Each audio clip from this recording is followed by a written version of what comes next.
Hi అండి. అందరూ ఎలా ఉన్నారు? బాగున్నారా? నేనైతే చాలా బాగున్నాను. మీరందరూ కూడా చాలా చాలా బాగుంటారని అనుకుంటున్నా.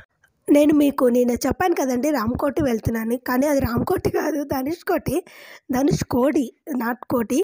రామేశ్వరం నుండి ధనుష్కోడి వెళ్ళాలంటే 14 కిలోమీటర్స్ ఉంటుందంటండి. సో, దాని తర్వాత ఇంకొంచెం వ్యూ పాయింట్‌కెళ్తే నడుచుకుంటా వెళ్ళొచ్చు, దగ్గరే. సో, మనం ముందైతే సముద్రం చూద్దాము. చాలా చాలా అందంగా ఉంటుంది. చూడండి, ఇది ఒక దీవి అనమాట. ఆహ్, మధ్యలో రోడ్డు ఉంటుంది. చుట్టుముట్టు నీళ్ళే ఉంటాయి. అటువైపు సముద్రమే ఉంటుంది. ఇటువైపు గూడా మనకు సముద్రమే కనిపిస్తుంది. మధ్యలో మాత్రం రోడ్డు ఉంటుందనమాట. మేము మదురై నుంచి ఎక్కడ ఒక్క నిమిషం కూడా ఆగలేదండి. డైరెక్ట్ ఇక్కడికే వచ్చాము. ఎందుకంటే మనం ఒక రోజులో 2, 3 చూసుకోవాలన్న ఉద్దేశంతో గుళ్ళన్నీ. సో, ఆ రోజే బయలుదేరామనమాట. చెప్పాను కదండీ, ఇది సముద్రం పైన అత్యంత పొడవైనటువంటి వంతెన అని. ఆ పొడవైన వంతెన కింద, సముద్రం కింద సో, ఇంకో వంతెన ఉంటుంది. ఒక వైపు ట్రైన్ వస్తుంది. ఇంకోవైపు పడవలు వెళ్తాయి. ఆ పడవలు వెళ్ళినప్పుడు మాత్రం ఇది ట్రైన్‌ది పైకంటారు. సో, మిగతా టైంలో పడవలు వెళ్ళిపోతూ ఉంటాయనమాట. అది మాత్రం చాలా బాగుంటుంది వ్యూ. మేము కింద దిగైతే చూడలేదు, కానీ ఇలా కార్‌లో వెళ్తుంటూనే చూసామనమాట. వర్ణించడానికి మనకు మాటలు సరిపోవండి. అంత బాగుంటుంది వ్యూ మొత్తం. వెళ్ళే దారిలో ఎంజాయ్‌మెంట్ కూడా అలాగే ఉంటుంది. ఇక్కడైతే మనకు ఎప్పుడు వర్షం చినుకులు పడుతూనే ఉంటాయంట. సో, మేము వెళ్ళే టైంలో కూడా అక్కడి వరకు బానే ఉంది.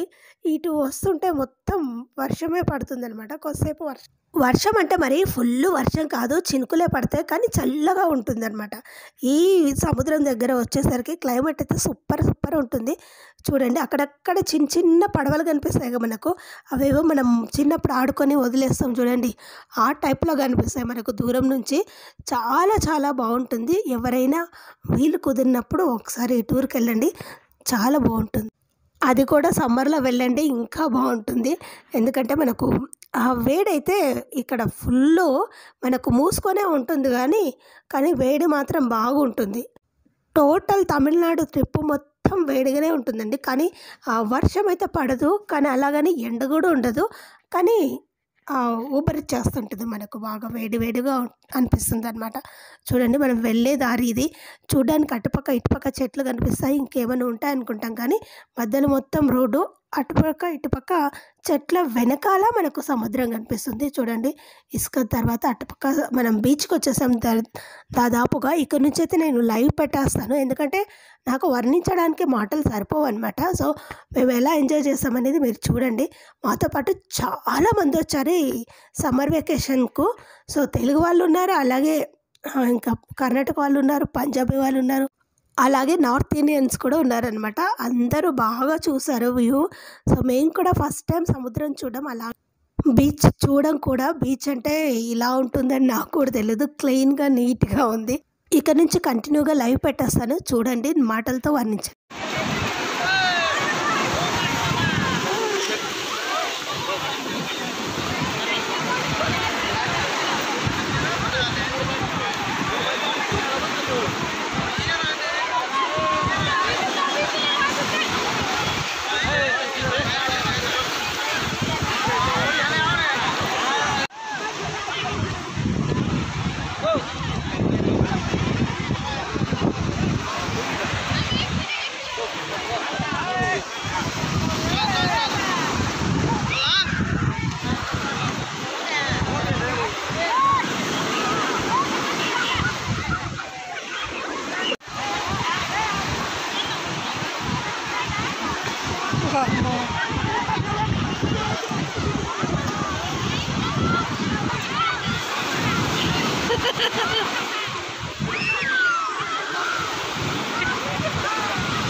అమ్మా ఇక్కడ చూడు, అటు చూడు. ఎంత భయం అమ్మ, తీసుకోవాలా?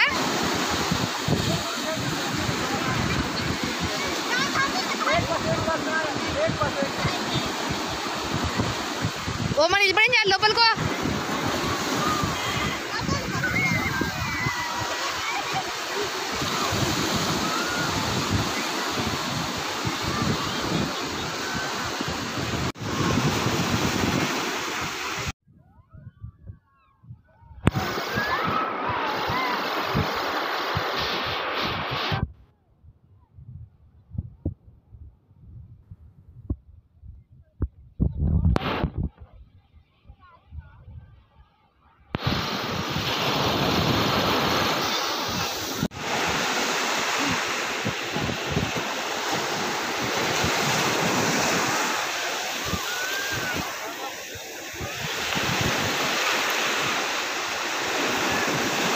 ఇంకోళ్ళు వస్తుంది, నిలబడమ్మా, ఫోటో తీస్తా కనుకోను.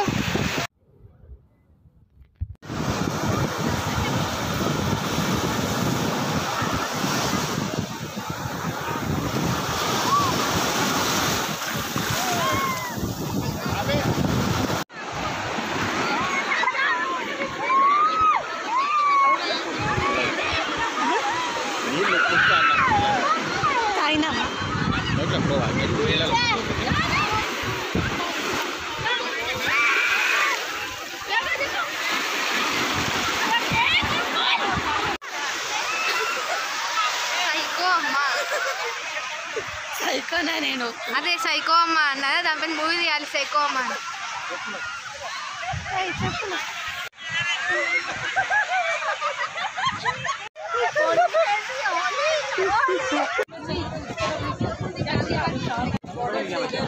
మనం ఇప్పుడు ఇండియా లాస్ట్ బార్డర్లో ఉన్నామండి. లాస్ట్ ఎండింగ్ అనమాట. ఫొటోస్ తీస్తున్నాము. ఇదే లాస్ట్ ఎండింగ్ బార్డర్లో